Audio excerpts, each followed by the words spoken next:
በኢትዮጵያዊነት ስም ነው የሚቀልደው። አሁን ደግሞ በፕሮቴስታንት ስም ነው ተደበቀው። ስለዚህ እስላሙ እሱ ሲናገር ድጋፍ እየሰጠ ነው፣ እያየን ነው። እውነት ይውጣልህ ትላለህ። ገዳይ ነህ፣ አክራሪ እስላም ነው የገደልከን። አላሁ አክበር ነው እያልክ የገደልክ የሙስሊም ብራዘርሁድ የግብፅ ተላላኪዎች ናቸው። አማራዎችን ያረዳችሁ እስላሞች ናቸው። ኦርቶዶክሶችን ያረደው መንግስት ነው።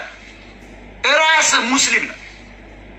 ሙስሊም ነኝ የምትል በንጹህ የኢትዮጵያ እስላም የተደበቅ ገንዳ ራስ ነህ እያረድክ ያለው።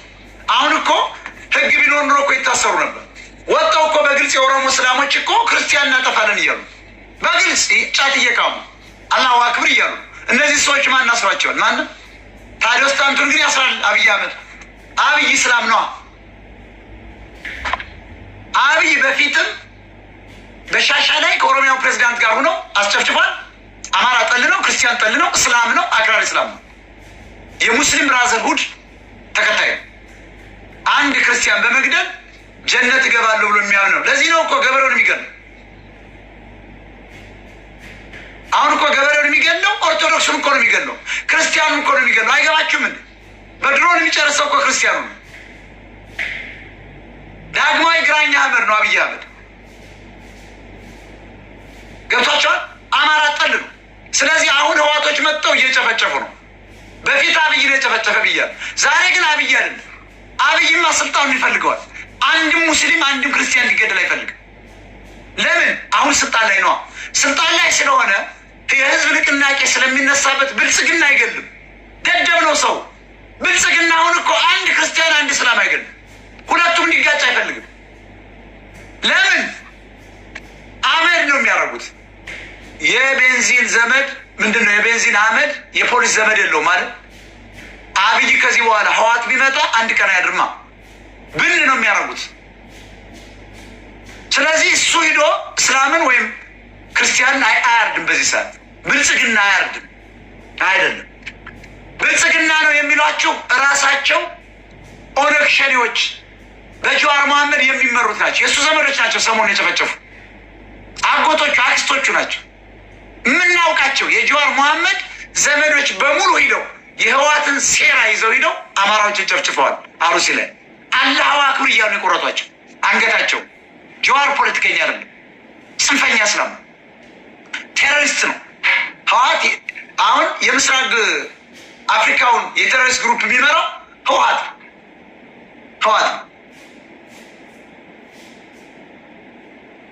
አሁን እኮ አይታችሁ ከሆነ ግብፅ፣ ኤርትራው መሪ የአድዋ ትግሬዎች ህዋት፣ ኦነግ ሸኔ ኦነግ ሁነው እኮ ፋኖ የምትሉት እኮ አንድ ላይ እየቆመ ነው።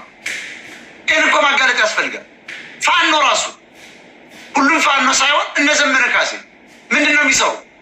ከግብፅ ጋር እኮ ነው የሚሰሩት፣ ከሱዳን ጋር ነው የሚሰሩት። ውሸት ነው።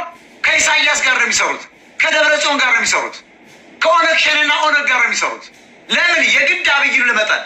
ግን እኮ ትግሬን ተሸክሞ እየመጡ ነው። በጣም አዝናለሁ። አማራ የማይወጣበት አዘቅጥ እየገባ ነው። ይሄ ደግሞ ወርድ ነው። ሁልጊዜ የኔ ነገሮች ይደርሳሉ አይደል? በፊታችሁ ታዩታላችሁ። አሁን የሚመጣውን ነገር እየተነበይኩ ነው። ፎርካስት እያደረኩት ነው። አማራ በጣም ነው የሚጨፈጨፍ። ትግሬ እየመጣ ነው። አብይም ደደብ ነው። ደደብ ስለሆነ ሊቆጣጠሩ አልቻለም። እንኳን ሌላ ኤርትራዊን በቀን 10 አውሮፕላን እያመላለሰ ኢትዮጵያ ውስጥ አስገብቷቸዋል። አሁን በሙሉ የኢሳያስ ሰላዮች አዲስ አበባ ውስጥ ናቸው። የሀገሪቱ ሚስጥር አስጎብኝቷቸዋል። ይህ እኮ የማይረባ ውዳቂ ሰውዬ ነው። ትግሬ ነው አንደር ኮንትሮል፣ በኤርትራውያን ቁጥጥር ስራ ኢትዮጵያ ባይዘው ሰው አያውቅም። ወርቅነህ ገበየሁ እኮ ኤርትራዊ ነው፣ ደቡብ ያደገ አታውቁም እንዴ? ሬድዋን ሁሴን እኮ የህወሓት እኮ ቀንደኛ ባል በብልጽግና ውስጥ አለ። ሀገር አበራ የውጭ ጉዳይ ሚኒስትር እኮ ነው። እና አርከበ ቆይ ምንድን ናቸው? ኤርትራዊ ናቸው። ስለዚህ ምኑን ነው ታዲያ አብይ አህመድ ከትግሬ ጋር ገጥማለሁ ምናምን አማራን በመካከል ሊፈጩ ነው። ኦሮሚያ የኦሮሚያ እኮ እለጥፍላቸዋለሁ። ኦሮሚያ እንደ ትግሬዎች የራሳቸውን ፓስፖርትና የራሳቸውን መታወቂያ እዚህ ከተማ አይቻለሁ፣ አግኝቻለሁ። ብታምኑም ባታምኑም ኦሮሚያ የሚል ፓስፖርት አላቸው፣ መታወቂያ አላቸው። ለንጹህ ኦሮሞዎች ተጣርቶ ዲቃላ ኦሮሞም አይሰጡትም። ከአማራ ለተወለደ ከትግሬ አይሰጡም። ንጹህ እንደተመልከቱ አፓርታይድ ኦሮሞች አሁን በሙሉ የኦሮሞ የተለየ መታወቂያ ነው። የአማራ ከዛሬ ቀን ጀምሮ ማወቅ ያለብህ የማይነግሩን እኛ ሚዲያ ነው የምንነግረው።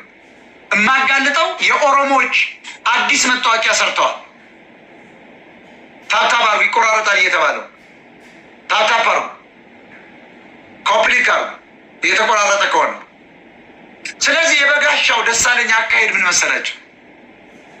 የእነ አባ ጳውሎስ የእነ አባ ማትያስ ወኪል ስለሆነ ህዋስ ስለተባረረባቸው በሃይማኖት በኩል እየቀሰቀሰ ነው። አማራ እየሞተ ክርስቲያን እየሞተ እስላሞች አልገደሉም። ጽንፈኛ እስላም የገደልን ሂድ እስኪ የእስላም የሸሪያ ህግ በአውሮፓና ካናዳና አሜሪካ ምን እንደሚመስል ባጭሩ ልንገራቸው። ኢትዮጵያ ውስጥ ያንን እያያች ዘ ሴም ቲንግ ሀፕን እየሆነ ነው። ስለዚህ በጋሻው ደሳለኝ ጸረ አማራ ነው፣ ጸረ ኦርቶዶክስ ነው። ኦርቶዶክሱ ነው የገባው ለመመረጅ ነው፣ ጠላት ነው። በክርስትና ስም አማራን ለማጥቃት የገባ ነው። የእስላም የሸሪያ ህግን እንግዲህ እንመልከተው። የሸሪያ ህግ ማለት ድንቁርናን የሚያስፋፋ የሙሐመድ አስተምሮም ቢሆን እንኳ ሴቶች ወደ ትምህርት ቤት እንዳይሄዱ፣ መኪና እንዳይነዱ፣ 4 እና 5 6 ሚስት አግብቶ ቴክኖሎጂን የሚቃወም የምዕራባውያን ስልጣኔ ሲቪላይዜሽን የሚዋድም። ለምሳሌ ኢትዮጵያ ውስጥ የሸሪያ ሰዎች አጥፍተውታል። የአማራን ስልጣኔ በሙሉ የወርቅ ቤተክርስቲያኖች ሁሉ ዘርፎ ሄደዋል፣ አቃጥለዋል፣ አውድመዋል። ግራኝ አህመድን መመልከት ይቻላል። ስለዚህ የእስላም የሸሪያ ህግ ድሮ እኮ ሚድልስት እኮ ክርስቲያን ነበር፣ ፍልስጤም ክርስቲያን ነበር፣ እስራኤል ክርስቲያን ነበር፣ ኢትዮጵያ ክርስቲያን ነበር፣ ግብፅ ክርስቲያን ነበር፣ ሶማሌ ክርስቲያን ነበር፣ ቱርክ ክርስቲያን ነበር። ሳውዲ አረቢያ አካባቢ አሁን ነው ስሙ የተቀየረው እንጂ ክርስቲያን ነበር። ሜሶፖቶሚያ ጠቅላላ በዚህ አካባቢ ሚድል ኢስት ሆል አረቢክ ካንትሪ ወስ ክርስቲያኒቲ በት what about what happened now? It's already changed to Muslim or Islam. In the name of Muslim, the Muslim Brotherhood, they doing crime. ወንጀልን ፈጽሙት። ስለዚህ የእስላም የሸሪያ ህግ በአውሮፓ ካናዳ እና አሜሪካ በሙስሊም ብራዘርሁድ የምዕራባውያን ስልጣኔ የማውደም እቅድ ልክ እንደ ኢትዮጵያ እየተሰራ ነው። አሁን የሙስሊም ብራዘርሁድ አስተሳሰብ የግብጾች አስተሳሰብ የድንቁርና ቴክኖሎጂን የመቃወም ሴት ልጅ የመቃወም ትምህርትን የመቃወም ሴቶችን የመድፈር አፋቸውን ዘግቶ የመድፈር ህጋቸውን የመውሰድ የመገሰስ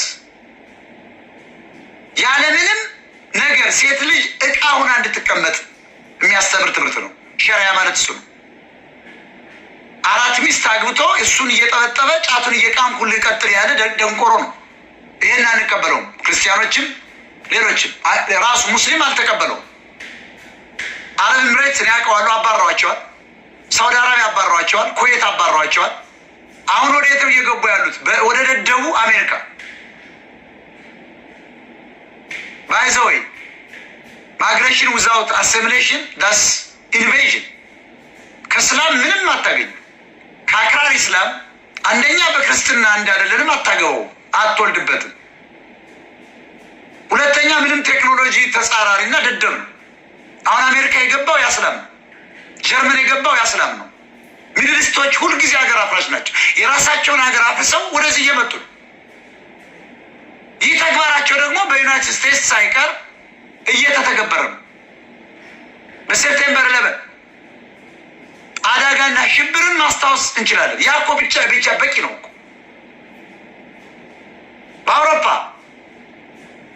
ሊቀለበስ የማይችል የአክራሪ እስላሞች የሙስሊም ብራዘርሁድ እንቅስቃሴዎችን መመልከት ይቻላል።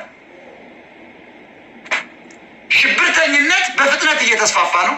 በ2024 እንደ ግሪጎሪያን ካላንደር ብቻ በአውሮፓ 58 ጥቃቶች ተሞክረዋል። 24 ጂሃዲስቶች ተቀላቅለዋል።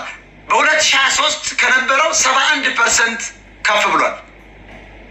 ፈረንሳይ 334 ሰው በእስላም አክራሪዎች ተጨፍጭፈው ተከትክተው በካራ ታርደው ተገለዋል።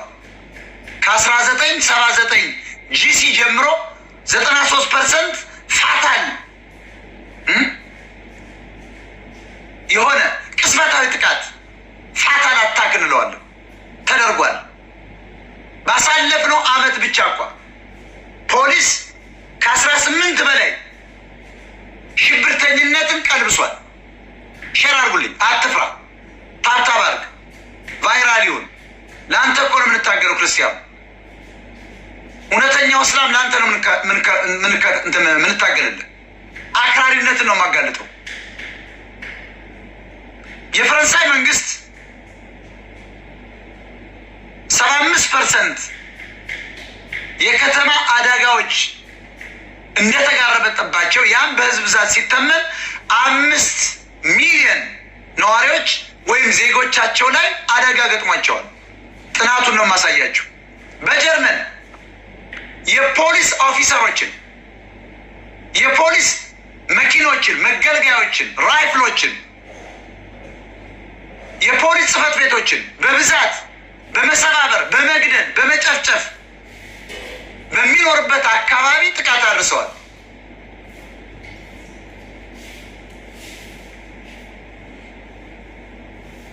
ትናንትና ፓሪስ፣ ሮተርዳም ካቴድራል በሙስሊም አሸባሪዎች ታርደው 10ኛ ዓመታቸው እየተከበረ ነው።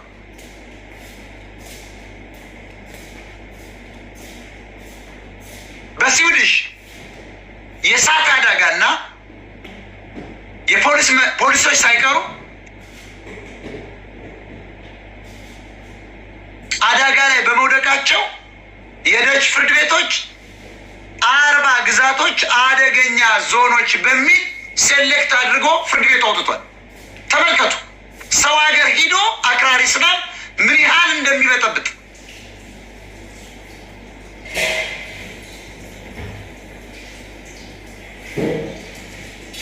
በኢትዮጵያ የእስልምና ጉባኤ ይባል ነበር፣ በኢትዮጵያ ካቶሊክ፣ በኢትዮጵያ የፕሮቴስታንት ይባል ነበር። አሁን እኮ የኢትዮጵያ ፕሮቴስታንት፣ የኢትዮጵያ እስላም እየተባለ ነው ወይ? መባል የለበትም እኮ። ለምሳሌ አሳይለም ሲከር ነው እስላም በኢትዮጵያ ውስጥ በኢትዮጵያ ተብሎ ነው መጻፍ ያለበት። የኢትዮጵያ ሊሆን አይችልማ። መጤ ነዋ። መጤ እኮ ክርስትናም መጤ ቢሆን ከክርስትና በፊት የብሉይ ኪዳን አብሮ የተያያዘ ነው። ብሉይ ኪዳን የአዲስ ኪዳን መሰረት ነዋ። እስልምና ግን ሊሆን አይችልም። ለዚህ ነው ኦሪጂን ኦፍ ክርስቲያኒቲ የሚባለው። ኢትዮጵያ ኢዝ ኦሪጂን ኦፍ ክርስቲያኒቲ፣ ክርስቲያን ፒፕል ኦር ክርስቲያኒቲ። that's true, that's a fact። ስለዚህ ፍርድ ቤት የደች ፍርድ ቤት 40 ዞኖች አደጋ ውስጥ ናቸው ብሎ መግለጫ ወስዷል። ፍርድ ቤቱ ኮርት እኮ ነው በጥናት አረጋግጦ አውጥቷል። ደንጀር ዞን ስተው የሙስሊም ብራዘርሁድ ሴሎች ማለት ነው የዌስተርንስ ሲቪላይዜሽን ለመምታት የመጡ ናቸው። የአንታይ ሴሜቲዝም ወይም ደግሞ አንታይ ሴሜቲክ አካሄድ የሁለተኛውን የዓለም ጦርነት ያህል ደረጃ እንደደረሰ ልነግራችሁ እፈልጋለሁ። አሁን የእስላሞች ንቅናቄ በእውነተኛ ሙስሊሞች ሳይሆን ሽብርተኞችን ነው የምላቸው። አሁን ሁለተኛው የዓለም ጦርነት ደረጃ ደርሷል። የምታዩት ነው። አሜሪካን ዘሆል ተቆጣጥሮታል። አውሮፓን ተቆጣጥሮታል። እንግሊዝ ጠቅላላ የካቢኔ አባላት ሁሉ እነሱ ናቸው። ህንዶች በጠቅላላ እኮ እስላሞች ናቸው። ህንድን ኮምፒውተር ሳይንስ ሊያጠና እዚህ ሀገር ስታመጣው እስላምን እያስፋፋ መሆን መረሳት የለበትም። ይሄ እኮ አሁን የኒውዮርክ እኮ አክራሪ ሰውዬ ከንቲባ የመረጡት እኮ ደደብስ ህዝብ ስለሆነ ስላለ እኮ ነው። እዚያ እልም ያለ አክራሪ እኮ ነው። የህንድ ሰው ነው፣ አፍሪካ የተወለደ በጣም አክራሪ ነው። አሁን ቢሮ ከገባው በኋላ ምንድን ነው ያለ? ገንዘብ ታዋጣላችሁ